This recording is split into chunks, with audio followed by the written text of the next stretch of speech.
What's up guys, Lone Noob here, giving you some commentary on a game called... Alright, you know what, I don't even have time for jokes. Alright, let's get this shit over with, alright? Fucking Rock of Ages. Holy fucking shit, this is the worst goddamn movie I've ever seen that actually had things called talented actors and a budget. Holy cockcrackers. Okay, so I'm just gonna jump right into this. First of all, it was a musical.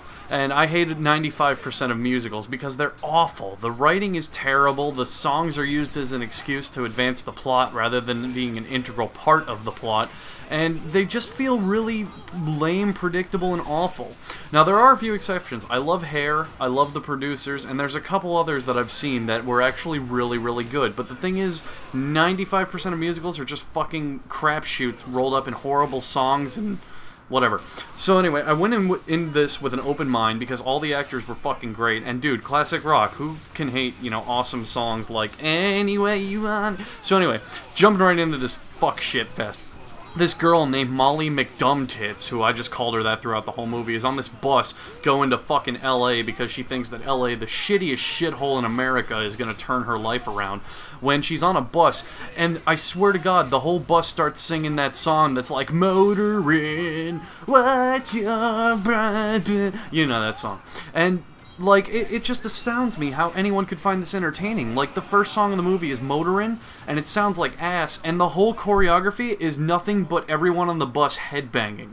Like, I understand that there's not much you can do on a bus, but good God, you're a fucking big-budget Hollywood movie with, like, tens of dollars to throw at your actors. You couldn't at least fucking think of something more creative than just going, alright everyone, bob your heads up and down to the rhythm. Whoa, Billy, you're bobbing a little too fast there. We're gonna need you to slow that down. So anyway, she gets off the bus and some crackhead takes her records and it's fucking hilarious. And she ends up going to this dive bar to try and get a job as a waitress. And the only time that I'm ever convinced that singing is plausible in the real world is in this scene, because they're at a fucking nightclub with a band playing. People tend to sing along with bands. That's another problem I have with musicals. The singing never feels realistic, and that's what it really tries to convey. This is the only point in the movie where I said, yep, I could see people singing here. While, you know, other ones get it right by establishing emotion and making the songs feel natural, this song just jams fucking classic rock down your throat in an attempt not to make classic rock better, but to fucking make musicals worse. Which is awful, because I didn't even think that was fucking possible, but good God almighty, which way do I steer Cheeseburger in Paradise? So anyway, she gets to this dive place, and this kid works there, and he's all like, hey, I'm the love interest, and we're gonna have a falling out, but I'm gonna realize that I love you in the end, so who gives a fuck? So anyway, Russell Brand and Alec Baldwin, I swear to fuck. Okay, here's a big problem. Alec Baldwin's only motivation for this entire fucking movie are the words rock and roll. They literally just went up to him and said, Alec Baldwin, do you want to be in this movie? And he was like, what's it about? And they were like, rock and roll. And he's like, great, I don't need motivation or character development. If you look over the script to this fucking movie, Alec Baldwin's character says the words rock and roll in phrase, you know, back to back. I swear to God, maybe 9 times. And it's not out of nowhere. It's completely out of nowhere. It's not even in context. He just goes, rock and roll, baby. Or rock and roll. Or I like rock and roll. One of the fucking songs they sing is I love rock and roll. We get the fucking point. You're using classic rock as a medium through which to convey a shitty story. Christ fuck. So anyway, Alec Baldwin and Russell Brand share an almost gay kiss, and I shit you not, they have this one tiny little gay moment in the movie, and that is supposed to signify that they're gay lovers. It comes back up later, they become fucking butt buddies. I don't get it. I don't fucking get it. Seriously, that's the big problem with this movie. Nothing is established. Things just happen. Fucking Bryan Cranston, who I love, by the way, Breaking Bad, Malcolm in the Middle, 2 of my favorite TV shows of all time, is established as a fucking mayor who's cheating on his wife and having an affair, and we see that, but then, like, we see him maybe twice in the whole goddamn show. And not only that, when he, like... I don't know, he never gets confronted. Like, you find out that the fucking mayor's wife, who is a fucking pussy shitter all over rock and roll, has a vendetta against, like, rock stars, that she was actually a former rock groupie. The husband finds out and nothing happens! He just goes, my word, I can't believe my wife was a tramp, even though being a rock groupie's not that big of a deal. And then nothing fucking happens. No one calls her on it, no one fucking blames him, no one gets mad, no one even throws a fucking chair, which I expected in this fucking shit. So anyway... some shit happens, you know, falling out. Tom Cruise is in it as the eccentric rock star who, I swear to God, he'd be funny if he wasn't so boring. Like, he says the typical out there rock star lines, like, dude, I'm so high, and look at my monkey. He's funny. Monkeys aren't funny, by the way. He has a pet monkey. It never made me laugh once. It was awful. So anyway, he does, like, typical rock star shit. I completely expected it.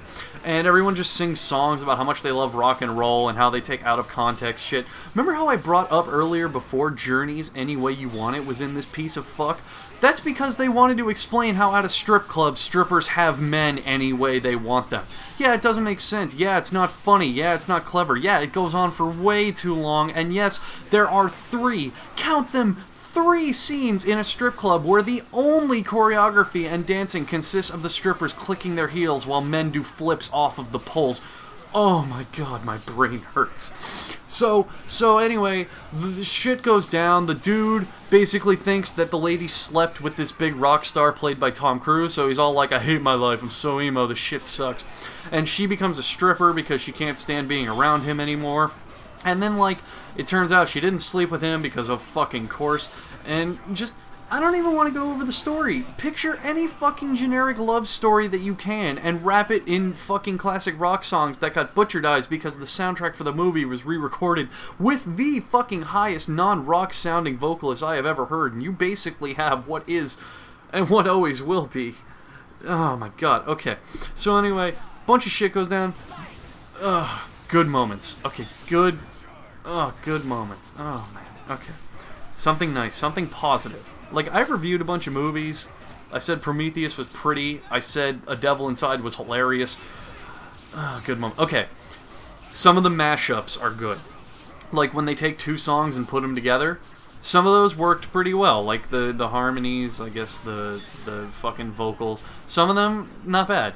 Also, there's a part where the kid who drops out of rock and roll is trying to become famous, but the thing is, because, you know, 1987 was such a terrible year for rock and roll, he's got to join a boy band instead to make money. And I get it was a little funny how they poked fun at boy bands. I mean, the movie had okay, it wasn't funny in the sense that, like, a well-written comedy or stand-up comedian is funny. It was funny in the, oh, I see what they were doing kind of funny. Like, you could tell they were trying to be funny. They were trying to have good humored moments that made you feel like there was funny, and like, it just didn't work. There was nothing in this movie that really stood out. So anyway, the boy and the girl make up, and they fucking share sloppy makeouts. Tom Cruise finds real love. Oh! Tom Cruise sings into a fucking reporter's asshole. I swear to God, he's about to butt-fuck this chick, and the whole point is that he's like a washed-up rock star and she's interviewing him to get to know the real him, but they end up fucking in the weirdest way possible because they just end up rolling around to the song I Want to Know What Love Is. And there's a part, I swear to God, I sank in my fucking seats, closed my eyes, and had a good meditative session for about 20 minutes after this. There's a part, she's in her underwear, bent over a pool table. He leans into her and starts screaming the chorus to I Want to Know What Love Is into her gaping asshole as if she were a megaphone that would produce the sounds he was making out her mouth. What? I did not come to this movie to see Tom Cruise sing into a fucking blow-up doll. It was so awkward. He literally sings into her ass. Do not watch this movie. It was awful. It was... Wait a minute. Maybe I'm wrong. Maybe I'm not seeing this movie for what it is. Maybe this movie was actually a masterpiece, a brilliant work of art. Yeah, I can see it now. The rock rebellion. The kids fighting for rock and roll against the oppressive group that hates it. They're the inner spirit. They're the human strength. They're what make us man. They're what separates us from the animals. They give us personality and depth and freedom. And the other side is conformity. It's going with what's right. It's knowing what's expected. It's playing it safe. It's joining together. Safety in numbers. It's this balance, this power struggle between expressing yourself and finding safety in numbers, because you can only be yourself as far as standards allow, because otherwise you need to join a group. You need human interaction, otherwise you're just gonna die. When we were primal animals, we were hunter-gatherers, and we clumped up in pairs because we knew that without each other we wouldn't even survive. This movie, now that I think about it, is a fucking brilliant conquest of the human mind. You run through it, and at first you think it's a god-awful shitfest filled with cliché plots, unfunny jokes, and Tom Cruise pretending that a woman can amplify his voice. But at the end of the day, and after the scene where, feel free to YouTube this, because this really happens, Paul Giamatti, yeah, that's well-respected actor Paul Giamatti, gets punched in the face by a baboon. I'm not making that up. I probably should rethink my opinion on this movie and realize it might be the greatest film of all time.